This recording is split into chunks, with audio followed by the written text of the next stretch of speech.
Hi, my name's Michaela Laurie from Paper Quilt Creations, and today I'm going to introduce you to the wonderful world of paper quilting through the creation of a little gift tag. Welcome to Paper Quilting 101. Here I will be showing you the basic techniques of how to create a very useful paper quilt gift tag. There are just 7 steps to the creation process.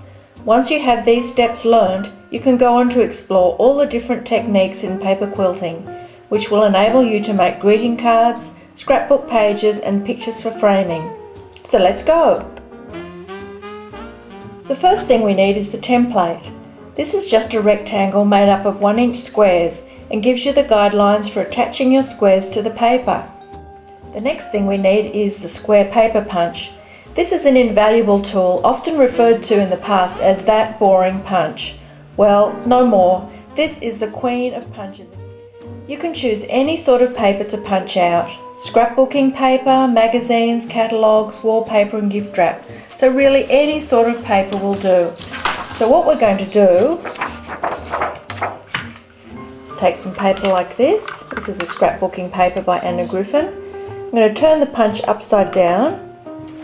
Just slip the punch in and snap. 1, 2, 3, 4.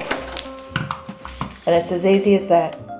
So this is one of those terrific crafts for recycling and for using up all of those scraps of paper from other craft projects. So for this one we just need 8 squares in total. So I've got 4 and I'll choose another paper to punch out another 4 squares. So here are my 8 squares ready to go. Now we're just going to glue the squares down using a very simple glue stick, just like this. This one's blue, which makes it really easy to see where you've put the glue. So we're just going to scribble all over that template, just like that. Just as though you're colouring in. Don't worry about going outside the lines because it doesn't really matter. Now we're just going to attach the squares using that grid just as a guide to show us where we're going to glue the squares down. And they just slide into place with the glue stick. So once you've finished gluing and sticking those squares into place, that's what the template's going to look like. You won't be able to see it anymore, you'll just see the pretty papers. So what we're going to do next is use the sewing machine. Any domestic sewing machine is fine to use. All you need is one that has a zigzag stitch. For your first seam, you're going to start out on the white paper, sew straight down the centre and then out onto the white paper on the other side. Now any sort of thread is suitable for the top of the machine, cotton, polyester, whatever you like. I always use a cream or white cotton in the bobbin, just seems to work best for me. So we've done that first seam, now we have to do the 3 other central seams. So as you can see, I've sewn the 3 central seams, once again starting out on the white and finishing on the white each time. So now we've got the template and the squares and the sewing and a lot of mess around the outside, but we'll soon fix that up. The next tool we're going to use are the pinking shears. These are usually used in dressmaking and they're the scissors that have got that zigzaggy edge. So with the pinking shears, we're just going to trim all of that white paper away. So here we go. So we're actually cutting into the decorative paper each time because we're not wanting to see any of that white paper. So it's just as simple as that.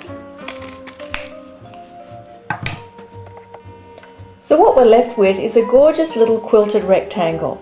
So it just looks like a piece of fabric almost from the front. On the back there's the white paper that was the template. So now it's all just one. What we need next is some double-sided tape. This comes in all sorts of different widths, doesn't really matter what you've got, just use whatever you have at home.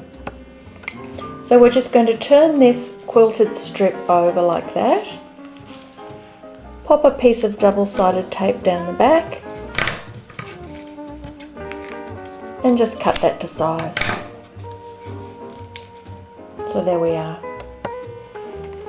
So now we just need a luggage tag, and you can get these from any stationery store or newsagent. So we're going to take the backing paper off the double-sided tape and just center that onto the luggage tag. press it down into position. We're almost finished now, so all we need is some ribbon, wool or lace, anything that you have on hand, and we're going to cut a piece of that double the length of the luggage tag, and that will give you just enough to tie on, and it's not going to look mean. You can tie a nice bow with that.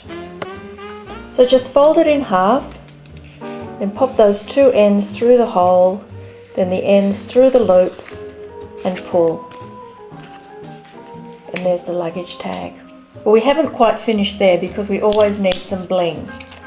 So I'm just going to take 4 self-adhesive sparkles and just pop those on every alternate square. You can use anything you have on hand, or if you want to sew buttons on, you can do that before you attach it to the gift tag itself, but you can use any embellishment that you like. And so we've got the most gorgeous little tag. You can also use it as a bookmark if you like.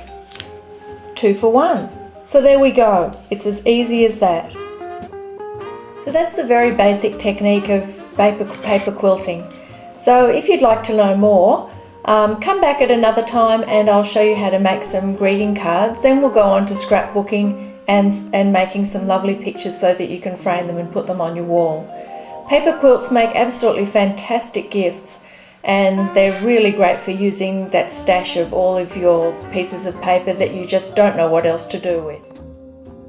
So you can see just how easy it is to make a paper quilt. A little gift tag, a bookmark in next to no time. So if you'd like to know more about paper quilting, please visit my website www.paperquiltcreations.com, and I'll see you again soon. In the meantime, happy paper quilting!